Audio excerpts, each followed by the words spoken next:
নমস্কার, পিয়ালিস পোয়েট্রিতে আপনাদের সকলকে স্বাগত জানিয়ে আমি পিয়ালি চলে এসেছি আপনাদের সঙ্গে আড্ডা দিতে।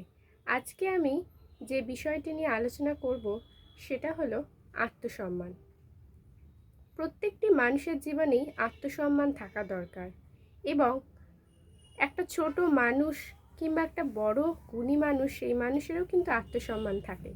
তাই কোনো মানুষই আত্মসম্মান ছাড়া বাঁচতে পারে না।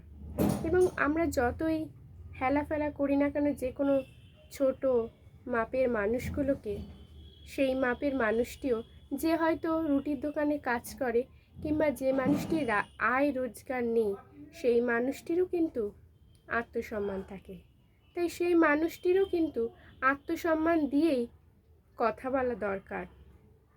আত্মসম্মানে আতে লাগুক এমন কথা বলা মানুষের শোভা পায় না, কিন্তু কিছু মানুষ থাকে আত্মসম্মানে ঘা দিয়ে কথা বলে, তোর তো রুজি রোজগার নেই কিংবা তোর তো কোনো ক্লাস নেই।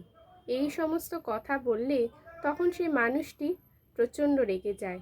হয়তো মানুষটি ক্ষণিকের সময় চুপ করে থাকে কিংবা পর মুহূর্তে সে মানুষটি নিজের কাছে ছোট মনে করে, নিজেকে সে হেরে যায় নিজের কাছে অজান্তে। আর যে মানুষটি অপমান করলো সেই মানুষটি কিন্তু গর্বে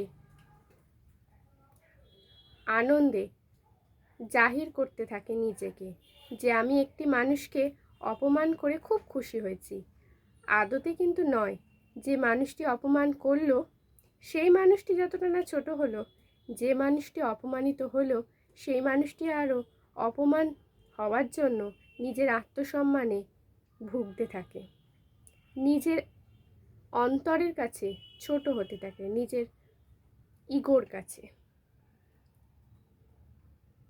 আমাদের প্রত্যেকটি মানুষের বেঁচে থাকার যেরকম অধিকার আছে, প্রত্যেকটি মানুষেরও আত্মসম্মানের সমানভাবেই গুরুত্ব রয়েছে। তাই কোনো মানুষকে ছোট করে দেখা উচিত না, তাই না?